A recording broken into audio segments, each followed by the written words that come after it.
Dios los bendiga mucho.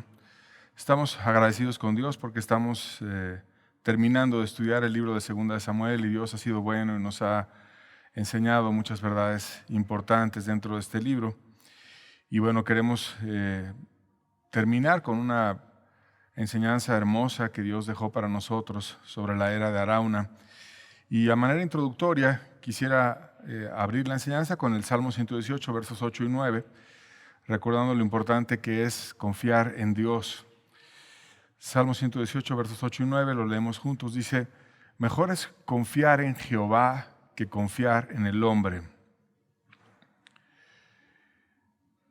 Mejor es confiar en Jehová que confiar en príncipes. Aquí nos está enseñando la Biblia que nosotros debemos de confiar en Dios y que el poner nuestra confianza en Él es mejor que cualquier otra cosa, que confiar en el dinero, que confiar aún en las personas. Y aún te dice en las personas más excelentes, te dice en los príncipes, en aquellos que son tenidos por sublimes, tenidos por poderosos, que tienen dinero, que tienen poder, que tienen forma de a lo mejor tenderte la mano, ayudarte, pero el que está lleno de poder y en todo momento te puede ayudar siempre es Dios. Por lo tanto, Él es digno de toda nuestra confianza, de que estemos apoyados en Él, saber que Él es superior a cualquier fuerza humana y que estando realmente descansando en nuestro corazón en Él, estamos completos.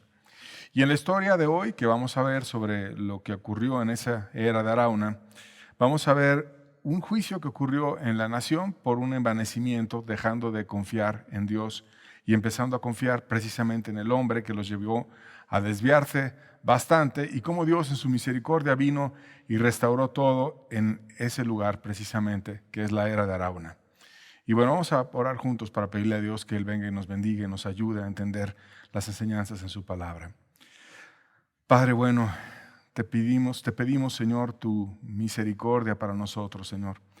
Que tú nos ayudes, Señor, que nos ampares, que nos instruyas tú, Señor, que tú seas el que envíes a tu Santo Espíritu y nos permitas entender verdades espirituales importantes para nuestros corazones, Señor. Qué difícil es para un ser humano abrir tu palabra sin tu bendición, estamos perdidos, Señor. Pero ven tú y abre nuestro entendimiento, instrúyenos, ayúdanos, Señor. Que podamos confiar en ti, Señor, que no podamos confiar en nada más que en ti, Señor, como lo más importante, lo primordial en nuestras vidas, Señor, y que nos ayudes a ir al lugar de reconciliación contigo a través de esta enseñanza, Señor. Habla a cada corazón según su necesidad, te lo pedimos en el nombre de tu Hijo amado. Amén. Muy bien, la historia inició cuando Dios miró el corazón que no estaba agradado con él en cuanto a la nación de Israel. Dios ve no la parte externa, no la ropa, no las cuestiones superficiales, sino Dios ve el corazón. Y Dios vino y trató con el corazón de Israel, que estaba empezándose a desviar. Y vamos a ver este desvío. Segunda de Samuel, capítulo 24, verso 1, dice: volvió a encenderse la ira de Jehová contra Israel, e incitó a David contra ellos a que dijese: ve, haz un censo de Israel y de Judá. Entonces Dios vio el corazón de Israel, que estaba envanecido, que estaba confiando ya mucho en sus propias fuerzas, y Dios mismo dejó que David organizara un censo en Israel y en Judá. Y con esto no quiero decir que esté mal el hacer un censo. Nosotros hacemos censos en los países del mundo, prácticamente en todos, se organizan, cuentan cuántas personas hay, cuántas existen en cada estado, y tiene muchos propósitos estadísticos que pueden ser muy buenos y ayudan a los gobiernos a planear y organizar mejor las cosas. No es que contar y organizarnos esté mal, porque en la Biblia muchas veces hay censos. En el libro de Números hay varios censos y Dios mismo los encargó, y la gente contaba y se organizaba y salían incluso en orden cuando iban a hacer alguna actividad. Dios es un Dios de orden. Pero el problema de que ellos estaban ya confiando más en sus fuerzas, en sus capacidades, en su ejército, en sus hombres de guerra, en sus logros, y no en Dios, y Dios lo quería mostrar. Entonces, como estaban dejando a Dios, Él los dejó a merced del enemigo y Él dejó que el enemigo tentara a David, que era el líder, y después empezó un caos que solamente Dios pudo arreglar. Y vamos a ver qué es lo que pasó estudiando en paralelo el libro de 2 Samuel, capítulo 24, y también el libro de Primera de Crónicas, en el capítulo 21, viene la historia con diferentes matices que vamos a estar tomando verdades de ambos libros para entender a profundidad lo que pasó. Dice en Primera de Crónicas 21, versos 1 y 2, pero Satanás se levantó contra Israel e incitó a David a que hiciese censo de Israel. Y dijo David a Joab y a los príncipes del pueblo, id, haced censo de Israel desde Beerseba hasta Dan e informadme sobre el número de ellos para que yo lo sepa. La manera en la que el diablo iba a atacar a la nación entera y que además Dios lo permitió porque ya David estaba envanecido, la nación estaba envanecida. Hemos aprendido cómo una de las concupiscencias de David era la soberbia, también en el pecado con Betsabé. Todo empezó por andarse apoyando en sí mismo, por entibiarse, por desviarse, por inflarse, por no estar quebrantado, buscando lo mejor para su pueblo, por estar apacentándose, creyendo que no necesitaba a Dios, estar orando, estar velando por su alma. Y bueno, aquí otra vez tuvo un tropiezo en esa área. Y entonces Dios lo deja a merced del tentador. Y la forma en la que el tentador no va a tener fuerza contigo, Jesucristo la enseñó cuando dijo, velad y orad para que no entréis en tentación. Pero cuando empezamos a perder la espiritualidad, cuando no estamos velando, vigilando, que hay un enemigo en nuestra alma que en todo momento nos quiere derrumbar, entonces estamos a merced de ese enemigo. Y Dios vio a Israel inflado y dijo, bueno, vamos a hacer que David vaya y haga un censo en su soberbia, y dejó que el diablo fuera y lo tentara. No lo frenó, finalmente no estaba orando, no estaba buscando, y el diablo fue y lo incitó para que hiciera ese censo en David desde punta a punta de la nación. David, inflado, entonces siguió la tentación y dio la orden al general y no escuchó razones. 2 Samuel 24, versos 2 al 4, la primera parte del verso 4 dice, y dijo el rey a Joab, el general del ejército que estaba con él, recorre ahora todas las tribus de Israel, desde Dan hasta Beerseba, y haz un censo del pueblo para que yo sepa el número de la gente. Joab respondió al rey, añada Jehová tu Dios al pueblo 100 veces tanto como son, y lo vea mi señor el rey, mas ¿por qué se complace en esto mi señor el rey? Pero la palabra del rey prevaleció sobre Joab y sobre los capitanes del ejército. Y aquí vemos a un David inflado.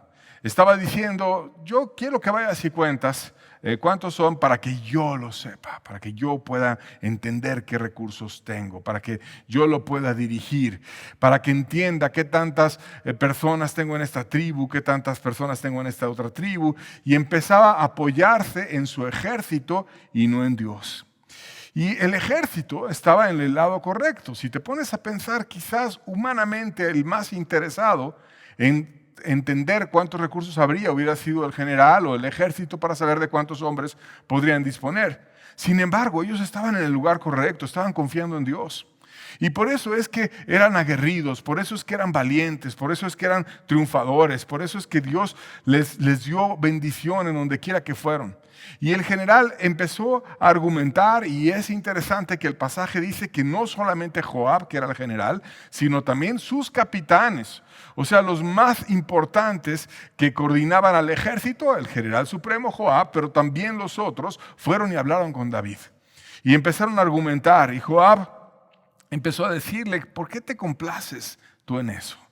Que es una frase que te lleva a hacer una reflexión. ¿No está en Dios la fuerza? No es por la cantidad de gente que tengamos, sino es porque Dios nos bendiga. Y lo que nosotros deseamos es precisamente que Dios esté con nosotros y nos bendiga. Tristemente, los otros líderes que había ahí en esa convocación, por ejemplo los príncipes, no dijeron nada. Se alinearon con lo que David dijo. David dijo, ¿hay que hacer el censo? Sí, hay que hacer el censo. Lo que David diga, eso hay que hacer. Los únicos que dieron una idea contraria a lo que David decía fue el ejército. Joab dijo que no y empezó a argumentar, y los capitanes también fueron y argumentaron y le dijeron a David, no está bien eso que tú estás haciendo. Pero cuando una persona está inflada y cree que lo sabe todo, es difícil de que pueda ser aconsejado y no hay discurso que pueda persuadir a aquel que está apoyándose en la carne y que no está buscando con humildad a Dios. Aún más, Joab le dijo al rey que sería para hacer pecar a Israel esa orden. Primera Crónicas 21, versos 3 al 4 dice: y dijo Joab: añada Jehová a su pueblo 100 veces más, rey señor mío. ¿No son todos estos siervos de mi señor? ¿Por qué procura mi señor esto? Que será para pecado a Israel. Mas la orden del rey pudo más que Joab. O sea, Joab le estaba diciendo: tú traes algo raro, que estás procurando lo que no es tan bien, y eso que me estás pidiendo que yo vaya y haga, le va a ser de pecado a Israel, porque la gente va a empezar a poner los ojos en cuántos somos. La gente va a empezar a preguntarle a los del censo: oye, ¿cuántos somos? ¿Y cuántos fueron allá? Y somos tantos millones o tantas personas y tantos cientos de miles en esta tribu y en esta otra, y todos que cargan espada y somos poderosos. Pero David se impuso. La orden del rey pudo más que Joab.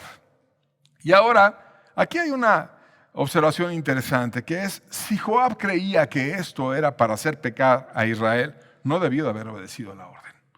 Total, aunque me destituyas o ya no sea yo el general de tu ejército, pero yo no tengo por qué ir a hacer una orden que va a ser para que todo el país se desvíe o se ponga a pecar. Él argumentó con David, pero no tuvo la fuerza suficiente para decirle: David, te entrego el puesto, yo creo que no está correcto esto. Si él hubiera renunciado, si otros capitanes hubieran renunciado y hubieran dicho: no, debemos de confiar en Dios y no empezar a confiar en estrategias humanas, sino en Dios, no queremos hacer esto, a lo mejor David hubiera abierto los ojos.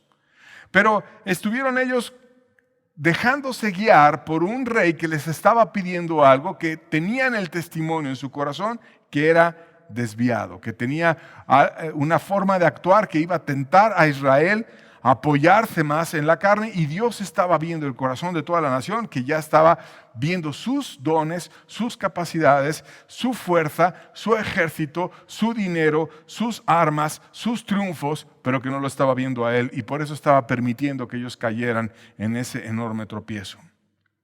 La orden fue tan desagradable a Joab que no se atrevió a guardarla completa. Primera de Crónicas 21, versos 6 y 7 dice: entre estos no fueron contados los levitas ni los hijos de Benjamín, porque la orden del rey era abominable a Jehová. Asimismo, esto desagradó a Dios e hirió a Israel. Aquí Joab podría ser que hubiera pensado: esta orden va a traer un juicio sobre Israel, va a traer destrucción. Y hemos estudiado que la tribu de Benjamín había enfrentado juicios severos y se había reducido fuertemente esa tribu. Algún día fue fuerte, pero tuvo dificultades y muchos de ellos habían muerto y habían quedado muy pocos. Y los levitas, que estaban dispersos por todo Israel, porque eran los ministros y eran como una forma de unir a la nación, ellos podrían, si no entraban en esa situación del censo, que Joab pudo haber pensado era para pecado, o lo dijo que era para pecado, pues podrían servir como elemento de unidad y de restauración de toda la nación. Entonces quizás Joab dijo: mejor vamos a proteger a la tribu más chiquita, que esa ya sufrió mucho, y no vamos a contar a los de Benjamín, y tampoco vamos a contar a los levitas para que ellos nos ayuden cuando Dios venga y traiga un juicio y podamos ser restaurados. Así que tenía una convicción en su corazón y en su alma de que lo que estaba ocurriendo estaba mal. Por lo tanto, esa orden no debió de haber sido obedecida.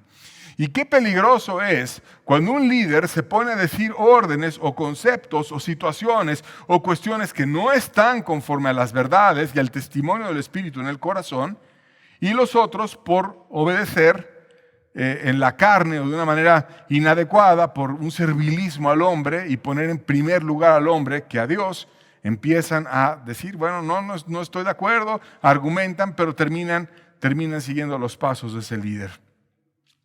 El cumplimiento de la orden requirió un esfuerzo amplio. 2 Samuel 24, verso 8 dice: después que hubieron recorrido toda la tierra, volvieron a Jerusalén al cabo de 9 meses y 20 días. Imagínate, Fue Joab con sus hombres, pueblo por pueblo, aldea por aldea, escribiendo con personas que estaban ahí encargadas, contando, convocando a los hombres. Era un trabajo amplio, les tomaban su nombre, de qué familia era, los escribían, veían cuántos eran y empezaban ellos a hacer reuniones en cualquier lugar recóndito de Israel, por pequeño que fuera, y venían y convocaban, unían, y entonces la gente empezaba a decir: oh, ahora nos están llamando un censo, oh, ahora nos estamos organizando, oh, ahora ya hay tantos miles en tal tribu, o tantos cientos de miles, o ya somos millones, somos más que los filisteos. ¿Y cuántos eran los filisteos? Y somos más los que los de aquella otra nación. Oh, podemos conquistar a todos. Y empezaba la levadura a dispersarse por todo el pueblo y se empezó a envanecer el pueblo entero, y por eso Dios quería tratar con ellos. David después entendió que había hecho mal y rogó por su vida. 2 Samuel 24, verso 10 dice: después que David hubo censado al pueblo, le pesó en su corazón. Y dijo David a Jehová: yo he pecado grandemente por haber hecho esto. Mas ahora, oh Jehová, te ruego que quites el pecado de tu siervo, porque yo he hecho muy neciamente. Yo he pecado grandemente, yo he pecado neciamente. Dicen traducciones diferentes: grave, grande. Empezó a describir su pecado como lo hace una persona cuando está convicta, cuando está convencida de la maldad que ha hecho. Un pecador convicto siempre ve la maldad que hay en sus actos y la presenta de una manera completa y abierta delante de Dios y se la pone tal cual es y le dice: yo he pecado. No empieza con justificaciones, con explicaciones, con excusas. Yo sí pequé, pero también los otros se alinearon y fuimos todos. Y empezar así a medio disculparse. No, David llegó y se sintió responsable y le puso su culpa a Dios y dijo: yo he pecado grandemente. Aún más, David reconoció que había actuado como un loco. Primera Crónicas 21:8 dice: entonces dijo David a Dios: he pecado gravemente al hacer esto, te ruego que quites la iniquidad de tu siervo, porque he hecho muy locamente. O sea, el pecado me dominó y actué como un loco, como alguien que no tiene sentido, que no tiene cordura, que no está actuando de una manera lógica, como una persona loca que hace cosas absurdas. Porque cuando el pecado llega al corazón y cuando te inflas, actúas como en una locura, como queriéndote apoyar en el hombre, cuando finalmente Dios le había demostrado que no es por la fuerza del hombre, ni por la capacidad de un ser humano, sino es por confiar en Dios. Y Él mismo lo había hecho cuando estuvo peleando contra Goliat, y cuando Él dijo: yo vengo y te voy a derrotar en el nombre de Jehová de los ejércitos, a quien tú has ofendido. Y fue con unas piedras de río y la onda y lo venció. Estaba apoyado en Dios, no estaba apoyado en su fuerza, estaba apoyado en Dios y por lo tanto enseñó a la nación a apoyarse en Dios. Pero ya después que eran muchos y muchos valientes, empezaron a verse ellos mismos y a desviarse. Y como no toda la nación estaba arrepentida, sino solamente David, Dios decidió ejecutar un castigo y le dio 3 opciones a David. 2 Samuel 24, versos 11 al 3, dice: y por la mañana, cuando David se hubo levantado, vino palabra de Jehová al profeta Gad, vidente de David, diciendo: ve y di a David, así ha dicho Jehová, 3 cosas te ofrezco, tú escogerás una de ellas para que yo la haga. Vino pues Gad a David y se lo hizo saber y dijo: ¿quieres que te vengan 7 años de hambre en la tierra? ¿O que huyas 3 meses delante de tus enemigos y que ellos te persigan? ¿O que 3 días haya peste en tu tierra? Piensa ahora y mira qué responderé al que me ha enviado. Ahí Dios envía un profeta, una persona que estaba cerca del corazón de Dios, una persona que entendía cómo se sentía Dios por el pecado de los demás y que prueba que era profeta porque hace predicciones de lo que iba a venir después. No es nada más alguien que grita en una reunión palabras, sino es alguien que Dios usó y que demuestra que Dios lo usó a través de predicciones que solamente Dios puede dar porque habla del futuro. Entonces ese profeta le dice: mira, Dios te manda a que te informe que va a venir un castigo y te va a dar 3 opciones. 3 opciones y tú, como el líder de todos ellos que se desviaron en la soberbia, vas a escoger cuál va a enfrentar el pueblo. La primera opción es que va a venir un periodo de hambre, un periodo amplio de hambre. La segunda opción es que vas a ser derrotado por tus enemigos durante 3 meses y te van a perseguir. Y la tercera opción es que viene la peste en la tierra. Y no era cualquier tipo de peste, sino una herida que Dios iba a traer a cada persona según su condición.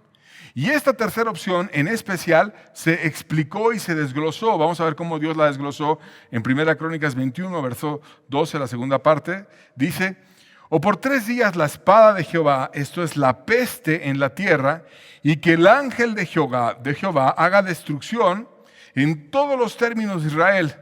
Mira pues, ¿qué responderé al que él me ha enviado? Así le fue y le dijo el profeta a David. Le explicó cuál era la condición. Entonces, como toda la nación estaba envanecida, Dios iba a traer la peste, la enfermedad, pero eso se iba a mostrar por medio de la espada, un ángel poderoso que venía con la espada desenvainada e iba a empezar a ejecutar persona por persona en todo Israel, según su nivel de soberbia, su nivel de desvío, su nivel de maldad, unos a muerte, otros a herida, pero Dios iba a humillar a la nación entera. Algo similar pasó en Egipto, cuando Dios trajo plagas duras para humillar a una nación soberbia que no quería obedecer a sus palabras. Finalmente la Biblia dice que Dios es experto en humillar al soberbio.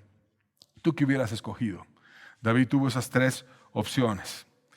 Finalmente David escogió el castigo de que Dios fuera el que ejecutara el juicio y no viniera el hambre con la naturaleza, que algo pasara y que dejara de haber comida, o tampoco los enemigos, y Dios les quitara la fuerza para poder vencer a sus enemigos y cayeran en manos de hombres, sino que Dios mismo viniera y ejecutara el juicio. Y te dice las razones. Vamos a verlo en 2 Samuel 24, versos 14 al 15. Dice: entonces David dijo a Gad: en grande angustia estoy. Caigamos ahora en mano de Jehová, porque sus misericordias son muchas, mas no caiga yo en manos de hombres. Y Jehová envió la peste sobre Israel desde la mañana hasta el tiempo señalado, y murieron del pueblo desde Dan hasta Beerseba 70,000 hombres. David dijo: yo no quiero caer en manos de hombres, yo no quiero que venga el hambre, yo prefiero que venga Dios, porque Él puede tener misericordia. David sabía que Dios era misericordioso, o sea, Dios es dador de favores inmerecidos cuando las personas claman por esos favores. Y si una persona se humilla con Dios, Dios puede venir y tener misericordia, que a lo mejor la persona no es merecedora, pero Dios es bueno y lo hace merecedor por su inmensa compasión, lo ayuda, le da su gracia, lo perdona, lo restaura. Pero ¿quién de esos soberbios en la nación iba a estar buscando esa misericordia? Y por lo visto no fueron muchos los que buscaron esa misericordia, porque hubo miles de punta a punta en la nación que empezaron a caer muertos. El juicio fue impresionante y David, sintiéndose culpable, rogó que cayera sobre él el juicio y no sobre su pueblo. 2 Samuel 24, verso 17 dice: y David dijo a Jehová, cuando vio al ángel que destruía al pueblo: yo pequé, yo hice la maldad. ¿Qué hicieron estas ovejas? Te ruego que tu mano se vuelva contra mí y contra la casa de mi padre. Aquí vemos un corazón arrepentido en David. Ahora las ve con compasión. Los ve como ovejas necesitados. Necesitan a un pastor y tú eres el pastor y yo fui el que pequé. Te ruego que vengas y me mates a mí y caiga tu juicio sobre mi familia. Déjalo sin padre a mis hijos. Quítame a mí. Pero no hagas que la nación se siga desviando. Y Dios vio entonces un corazón correcto en David.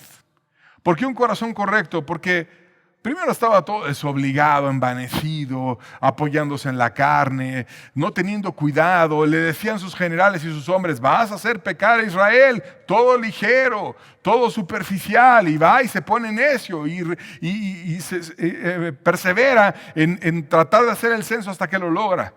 Pero ahora ve con compasión a la gente, ahora los ve como ovejas que necesitan a su pastor. Ahora él mismo está dispuesto a dar la vida por sus hermanos. Y no hay mayor amor que este, que uno ponga la vida por sus hermanos.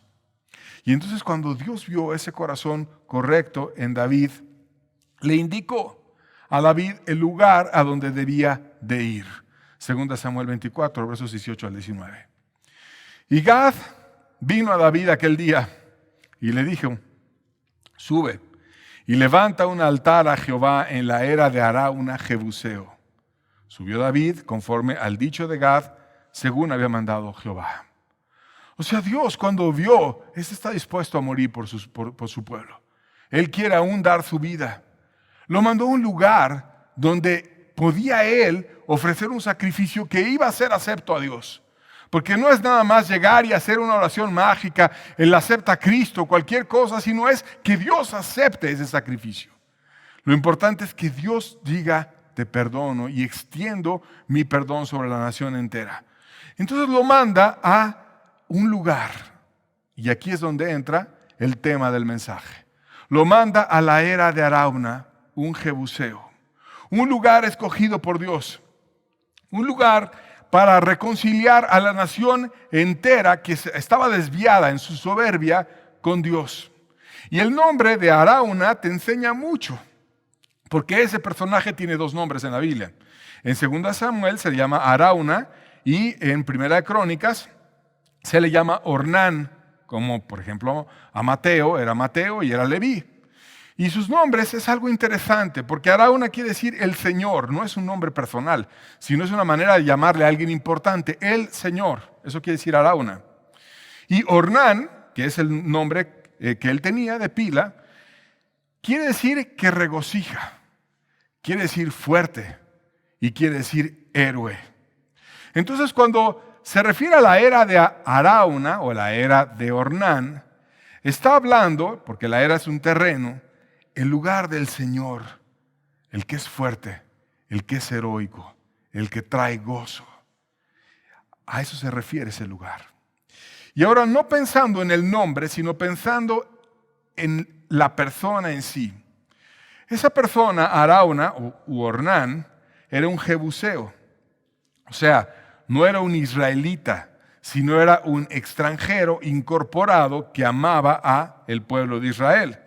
Los jebuseos fueron un pueblo conquistado. De hecho, Joab, por ir y conquistar Jerusalén, fue que ganó el lugar de ser el dirigente del ejército. Y él se hizo un extranjero incorporado como Rahab en Jericó y como otros en la Biblia que llegaron a amar mucho a Dios. No se llenó de amargura, perdió mi nación, yo me voy a otro lado, sino que él quiso entender por qué Dios permitió que ellos nos conquistaran. Quiero conocer su vida. Y se enamoró de Dios y empezó a descubrir algo nuevo en Dios. Y se enamoró del cambio que vio en Israel y se quedó a vivir con ellos. Era un hombre humilde, era un hombre generoso, era un hombre compartido. Era un hombre que agradaba a Dios y que tuvo, Ornán o Arauna, una misericordia siendo extranjero que otros no tuvieron. Y entonces, en su terreno se dio ese lugar de la misericordia. Ese terreno estaba sobre el monte Moriah. En ese mismo terreno, Abel, muchos años antes, había ofrecido sacrificios aceptos a Dios, según los rabinos antiguos. En ese mismo terreno, muchos años antes también, Abraham ofreció a su hijo en sacrificio a Dios, Isaac, dando testimonio de que creía en Dios, que él había dicho que en Isaac le sería llamada descendencia y que si Dios le pedía la vida de su hijo, él estaba dispuesto a darlo porque creía en Dios, que había hecho algo imposible, que un hombre muy anciano tuviera un hijo y confiaba en Dios. Finalmente Dios paró el sacrificio, pero Abraham hizo un pacto. Estuvo dispuesto a dar lo que más amaba, su hijo, a Dios. Y Dios entendió el pacto e hizo la otra parte del pacto, que es también el Padre estuvo dispuesto a dar a la descendencia de Abraham su hijo, el precioso Señor Jesucristo. David se dirigió entonces al lugar que Dios le indicó. No era cualquier lugar, era a la manera de Dios. Y fue recibido por Arauna, el dueño del terreno, de una manera muy humilde. 2 Samuel 24, verso 20, dice: y Arauna miró y vio al rey y a sus siervos que venían hacia él. Saliendo entonces Arauna, se inclinó delante del rey rostro a tierra. Y aquí ves a un hombre espiritual, ves a un hombre que no llegó con muchos reclamos con David, no vino a echarle culpas, y por qué te envaneciste, y por qué estamos así, y por qué ahora hiciste el censo, y mira ahora, sino él llegó, reconoció su autoridad, se inclinó en una forma de respetar a David y empezó a dialogar con él. Vemos en la historia por qué ese lugar era especial. ¿Y por qué con Arauna se dio eso? Y básicamente ese lugar fue especial porque el cielo se hizo visible con un ángel, que ahora veías las cuestiones eternas y veías un ángel con una espada que estaba trayendo el juicio persona por persona en todo Israel, y de repente el juicio se detuvo. Entonces veías la ira de Dios, veías el ángel, veías la espada, imagínate el terreno y arriba el ángel, la espada enorme, y saber que eres culpable y que estás tú abajo. Segunda de Samuel 24, verso 16, vamos a verlo, dice: y cuando el ángel extendió su mano sobre Jerusalén para destruirla, Jehová se arrepintió de aquel mal y dijo al ángel que destruía al pueblo: basta. Ahora, detén tu mano. Y el ángel de Jehová estaba junto a la era de Arauna, Jebuseo. Cuando dice la Biblia que se arrepintió Dios, no quiere decir que Dios hubiera hecho algo malo, que tuviera que irse a arrepentir como quien confiesa sus pecados y busca arreglar su vida, porque no hay maldad en Dios. Dios estaba ejecutando un juicio justo sobre toda la nación. Pero cambió de opinión, cambió de camino, porque vio algo en ese lugar.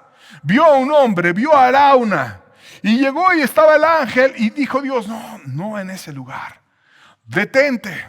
Y quedó el ángel con la espada extendida, y Arauna viendo al ángel, y todo Israel pensando cuándo se va a acabar esto, y estaba el ángel destruyendo. El ángel esperaba indicaciones del Padre, y el juicio que estaba ocurriendo en todos lados se detuvo.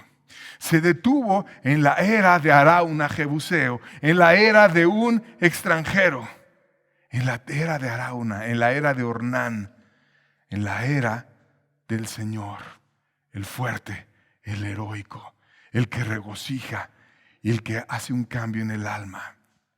En aquel lugar que cuando tú te acercas y todo está perdido, y te sientes culpable, y sabes que el juicio está sobre ti, y sabes que hay un ángel que te puede degollar en cualquier momento, y que tú eres culpable como ellos se sentían culpables, porque yo me envanecí, porque yo dejé de apoyarme en Dios, porque dejé de ver a Dios, que es el que me puede dar vida, y empecé a verme a mí mismo, y entonces en ese lugar soy culpable, pero voy a ese lugar a pedir misericordia para que Dios venga y se acuerde de mí. Es la era de Arauna. Es el lugar al cual va el que era soberbio, pero que ahora está convicto. El que reconoce sus pecados. El que va a buscar la tierra del Señor, la tierra del fuerte. La tierra de aquel que si le dice al ángel, mátalo, el ángel viene y lo mata. Pero también del que tiene misericordia y el que le dice, espera. ¿Y cómo era aquel lugar que Dios mandó detener al ángel? Vamos a ver cómo ocurrió eso de la voz de Dios. Primera Crónicas 21, verso 15, lo leemos para ir entendiendo verdades en ambos pasajes. Dice: y envió Jehová al ángel a Jerusalén para destruirla, pero cuando él estaba destruyendo, miró Jehová y se arrepintió de aquel mal, y dijo al ángel que destruía, basta ya, detén tu mano. Y el ángel de Jehová estaba junto a la era de Ornán, Jebuseo. En ese lugar se detuvo, en ese lugar especial, en ese lugar donde Dios había tenido un pacto con Abraham, y el pacto era que Dios iba a proteger a su descendencia. En ese lugar donde vivía Ornán el Jebuseo, un hombre bueno, un hombre justo, un hombre extranjero. Un hombre que bien puede representar a la iglesia de hoy si es que toma una actitud humilde, buena y generosa como ese hombre Ornán. Un hombre que era digno de que se detuviera el juicio, de que Dios lo quiso esperar, de que Dios no quiso ejecutar el juicio sobre su familia y sobre él, porque algo le vio a Ornán, un hombre que quería sacrificar a Dios para reconciliarse con Dios. Un hombre que tenía una forma de vivir que Dios dijo, vamos a darle una oportunidad a Ornán. Una oportunidad que muchos otros no tuvieron por soberbios. Porque Dios venía ejecutando y matando a otros en su soberbia. Y tú dirás, ¿qué estaba haciendo Arauna que accedió a esa misericordia? ¿Cómo le hizo Arauna? ¿Qué tenía él en su forma de vivir? Que Dios tuvo paciencia con él y que Dios tuvo misericordia de Arauna. Primera Crónicas 21, verso 20 dice, y volviéndose Ornán, vio al ángel porque se escondieron 4 hijos suyos que con él estaban. Y Ornán trillaba el trigo. ¿Qué estaba haciendo? ¿Estaba orando? ¿Estaban haciendo algo súper espiritual que a Dios le agradó tanto que detuvo el juicio? No. Lo que estaba haciendo Ornán era, trabajaba, producía. Y era un hombre que veía por su familia. Estaba trabajando con sus 4 hijos. Enseñaba a sus 4 hijos a producir. No era una persona que esperaba que me dieran todo. Dame, ayúdame, dame. Sino era una persona que trabajaba, trillaba trigo y producía y enseñaba a otros a producir. Y ese hombre de familia que veía por sus hijos, que trabajaba, que era generoso, que era compartido, el rey mismo vino a buscar ese terreno con ese hombre para juntos ofrecer un sacrificio por la nación. Arauna era un hombre generoso, que lo que tenía en su corazón era buscar el bien de todos y no el dinero. Trabajaba para compartir. Segunda Samuel 24, versos 21 al 23 dice, y Arauna dijo, ¿por qué viene mi señor el rey a su siervo? Y David respondió, para comprar de ti la era a fin de edificar un altar a Jehová para que cese la mortandad del pueblo. Y Arauna dijo a David, tome y ofrezca a mi señor el rey lo que bien le pareciere. He aquí bueyes para el holocausto, los trillos, los yugos de los bueyes para la leña. Todo esto, oh rey, Arauna lo da al rey. Luego dijo Arauna al rey, Jehová tu Dios te sea propicio. O sea, Arauna no era una persona materialista. No era una persona que solamente quería trabajar para tener él y ya, sino era una persona generosa, que estaba dispuesto a gastar de lo suyo. Quiere el rey hacer en este lugar mi tierra que me ha dado de producir y que me ha dado alimento durante mucho tiempo, pero hacer algo que es más importante que el alimento, que es un altar al Dios del cielo, al Dios que cambió mi corazón. Entonces yo te doy la tierra es tuya y quieres poner en sacrificio, no te preocupes, rey, te doy mis bueyes, mis animales y las yuntas las rompemos y ponemos aquí leña para el altar. Yo todo lo doy al rey, porque algo hay más importante, que es la restauración de Israel. Porque mi dinero es por la restauración de Israel, porque mi trabajo es por la restauración de Israel. Por eso veo por mi familia, por eso quiero, Señor, que tú hagas estas cosas. Y con mucho gusto, rey, ofrezcamos juntos el sacrificio a Dios.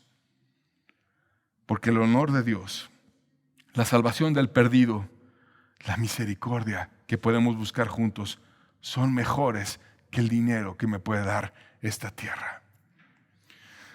Eso había en el corazón de Arauna.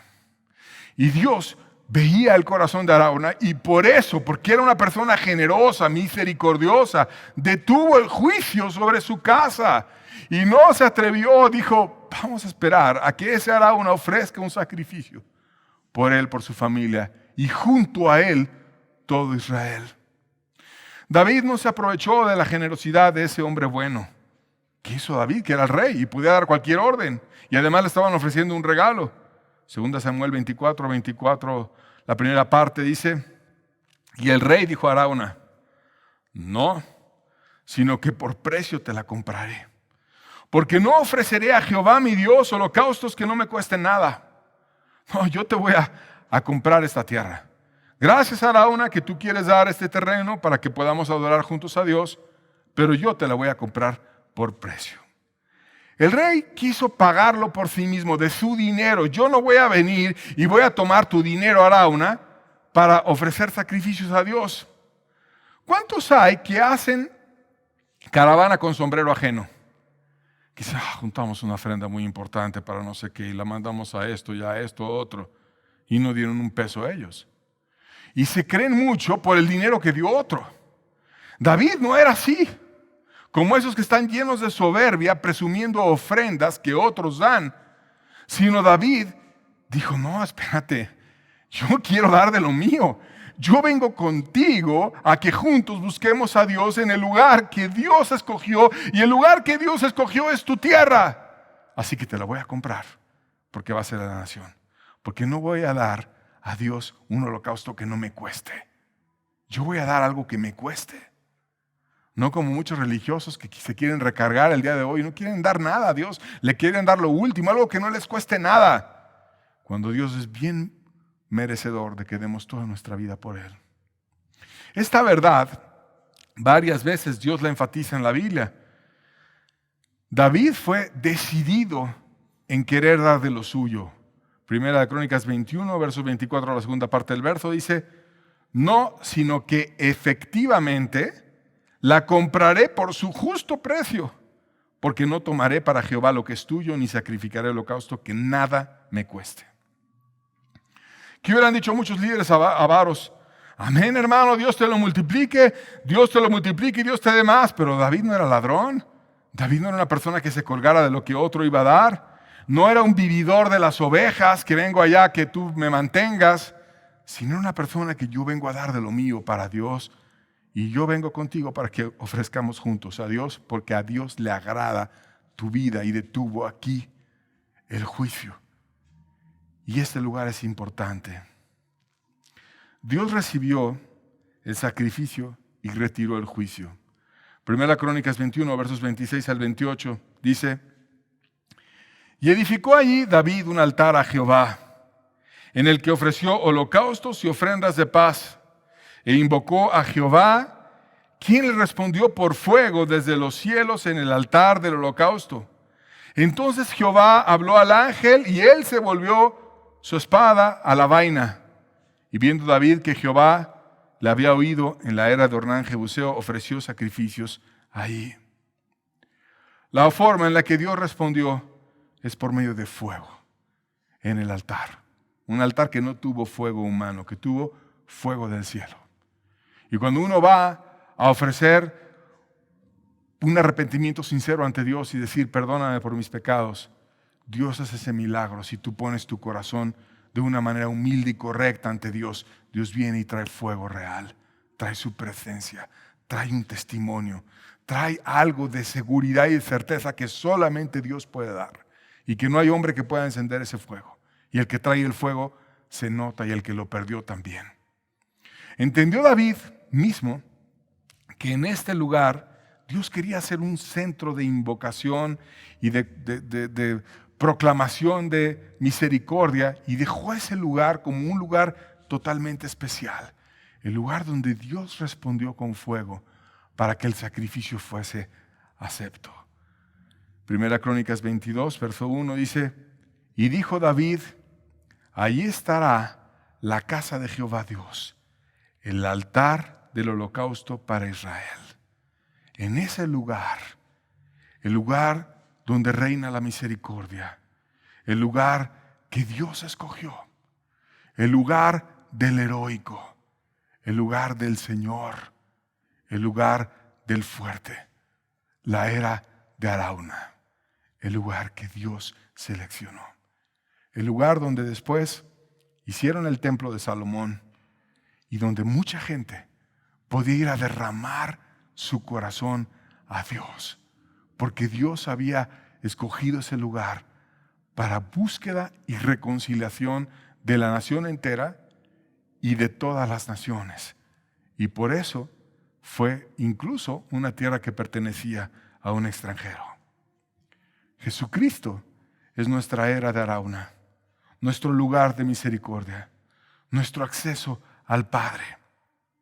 Aquel que podemos acceder a la misericordia si tenemos un corazón como lo tenía Arauna, si somos generosos, si somos humildes, si estamos viendo por nuestra casa, como Él veía por su casa con sus hijos produciendo y trabajando en el trigo, si respetamos a las autoridades, como Arauna respetaba al rey,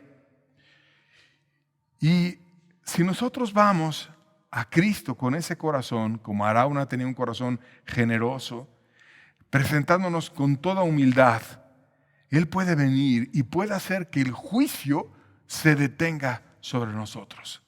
Puede decirle al ángel que destruye, basta. Puede quitar la condenación. Puede venir y revelarse a nosotros la era de Arauna, el lugar donde es la tierra del Señor, donde hay un héroe y donde hay aquel que produce regocijo, que es lo que quería decir el nombre de Arauna y de Ornán. Cristo produce regocijo cuando tú descubres que Él es nuestro héroe, que Él es nuestro Mesías, que Él vino y se puso en el altar recibiendo la ira completa de Dios, el fuego de Dios, porque no había manera en la que Pilato lo hubiera condenado si Dios no lo hubiera dejado desde el cielo. Y cayó todo el fuego de Dios con los romanos, con los soldados golpeándole una y otra vez para que quedara Él como un sacrificio aceptable al Padre, que pudiera dar una oportunidad al pecador y dijera, Cristo al Padre, yo morí por Él, le quiero perdonar. Cristo y solamente Él es aquel lugar al que podemos ir para reconciliar nuestra vida perdida, para reconciliar nuestro corazón desviado, para ir a una restauración. Solo había un lugar al cual David podía ir, la era de Arauna. Y solo hay un lugar en este tiempo al que podemos ir. 1 Timoteo 2, versos 4 al 6, dice, el cual quiere que todos los hombres sean salvos y vengan al conocimiento de la verdad, porque hay un solo Dios y un solo mediador entre Dios y los hombres, Jesucristo hombre, el cual se dio a sí mismo en rescate por todos, del cual se dio testimonio en su debido tiempo. Solo hay un mediador, no hay dos mediadores, solo hay un lugar. Hay un lugar en el cual el cielo se hace visible, es Cristo. Así como era la era de Arauna, normalmente no ves ángeles, normalmente no ves juicios. Pero cuando te acercabas a la era de Arauna, veías el juicio de Dios con un ángel que tenía la espada desenvainada y que sabías que tú estabas abajo, siendo digno de que el juicio te cayera y que te podía matar en cualquier momento. Y en esa forma ellos se acercaron a ofrecer un sacrificio por sus pecados, arrepentidos. Y con un amor tal que estaba dispuesto David hasta dar la vida por sus hermanos. Mátame a mí, pero no los mates a ellos. Mas David no es digno de morir por el pueblo, porque hay un solo mediador, un solo hombre digno de morir por toda la humanidad y de dar su vida, que es el precioso Señor Jesucristo. Y que no hay regalo más grande que tú hayas tenido que lo que Jesús hizo para ganar una oportunidad, para que el soberbio se pudiera reconciliar con Él, para que pudiera ir y rendir su corazón ante Él. Jesús lo hizo por todos. Él es nuestro héroe. Y Él puede cambiar la culpa en regocijo y puede venir y salvar al mundo entero. Pero ¿qué vemos? Que muchos no quieren esa salvación. Y entonces viene el ángel ejecutando el juicio sobre los soberbios, matando a miles. Y si tú quieres ser hoy digno de hallar el perdón, hazte como Arauna. Ve por tu familia, hazte generoso, hazte humilde. Y ve al lugar que Dios marcó, donde el cielo se hace visible, donde ves el juicio y llegas humillado y sales perdonado. Jesucristo se presentó a sí mismo como la solución a nuestras vidas. Juan 10, verso 9 dice, yo soy la puerta. El que por mí entrare será salvo. Entrará y saldrá y hallará pastos. Él es la puerta. Él es el que te llama. Él es el que te puede restaurar. Él es el que puede cambiar tu vida. Él es el que hace lo imposible posible. no es el grupo, no es el método, no es el hombre, no es una campaña, no es una serie de mensajes, no es nada, es solamente Jesucristo. Que te presentes ante Él, que es la puerta, que dio su vida para poderte abrir la puerta si quieres tú rendirte ante Dios. Y cuando abres la puerta, ¿qué encuentras? Juan 10, versos 11 y 12, dice Jesús: yo soy el buen pastor. El buen pastor su vida da por las ovejas. Mas el asalariado, el que no es el pastor, de quien no son propias las ovejas, ve venir al lobo y deja las ovejas y huye. Y el lobo arrebata las ovejas y las dispersa. Fíjate cómo te contrasta el gran amor de Jesús con el de muchos líderes religiosos falsos en amor, que cuando vienen los problemas actúan como asalariados y van y ven el lobo, el problema, al diablo, y huyen y dejan que las ovejas sean dispersadas, porque no son suyas las ovejas. ¿De quién son las ovejas? Las ovejas tienen un solo dueño. Cuando entran por la puerta, hay un solo dueño y no hay líder que se pueda hacer dueño de las ovejas o se enseñoree de la iglesia, porque el único Señor de la iglesia es Cristo. Yo soy el buen pastor. El buen pastor da su vida por las ovejas. Cristo entonces te abre la puerta. Y Cristo te abre la puerta a lugares deliciosos con su presencia, con su amor, con su ayuda, con su gracia.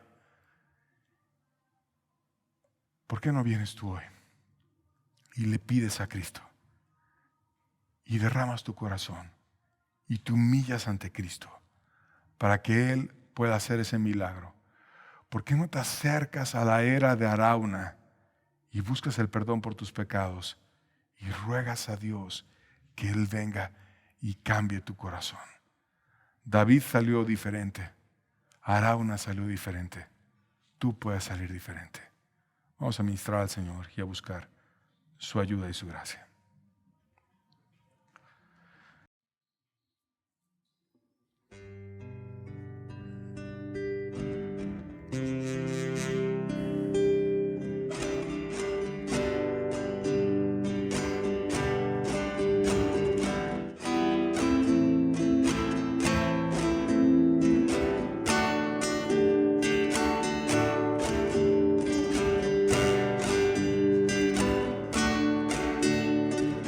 No hay problema tan grande que Dios no resuelva.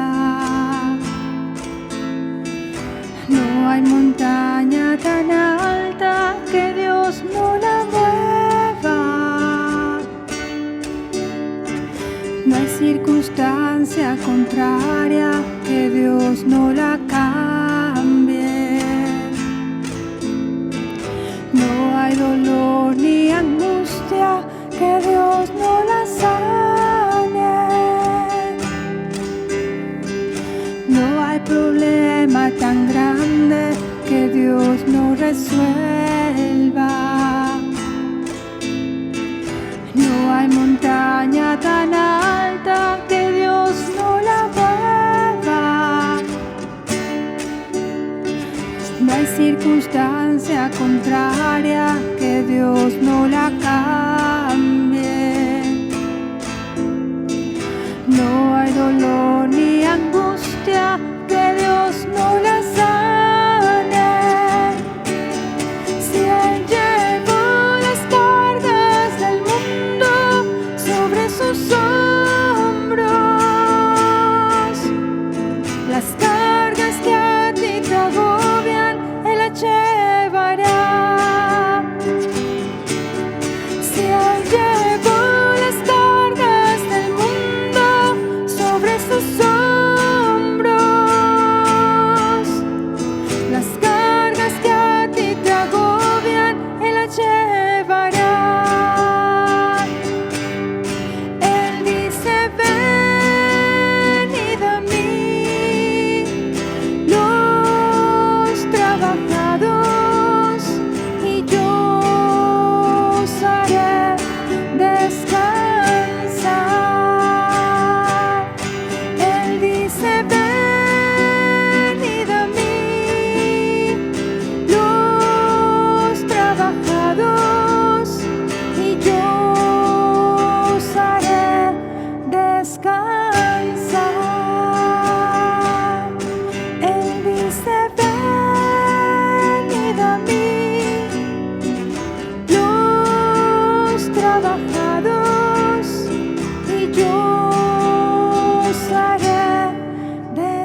grande fue el amor de Dios, que hasta la cruz llegó. Tan grande fue su amor, que cada gota de su sangre dio. Fue por ti, fue por mí,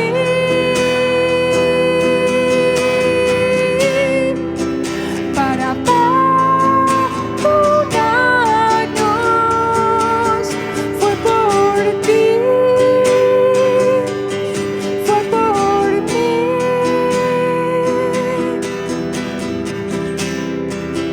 para ser libre, libre para amar y para hacer el bien. Fue por ti, fue por ti,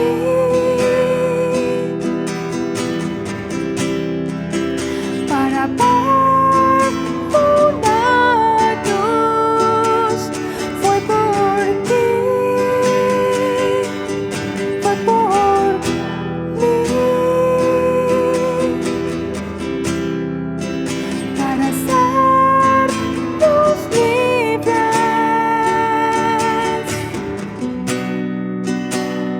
libre para amar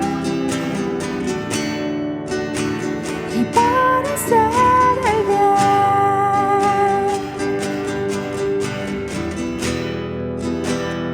Libre para amar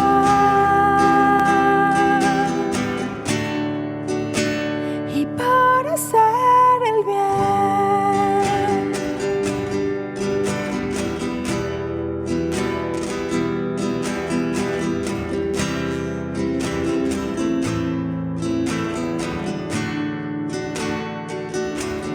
Fue por ti, fue por mí, para perdonarnos. Fue por ti, fue por mí, para sernos libres,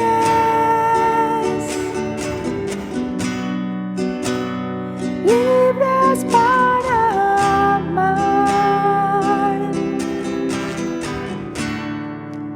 y para hacer el bien. Libres para amar y para hacer el bien.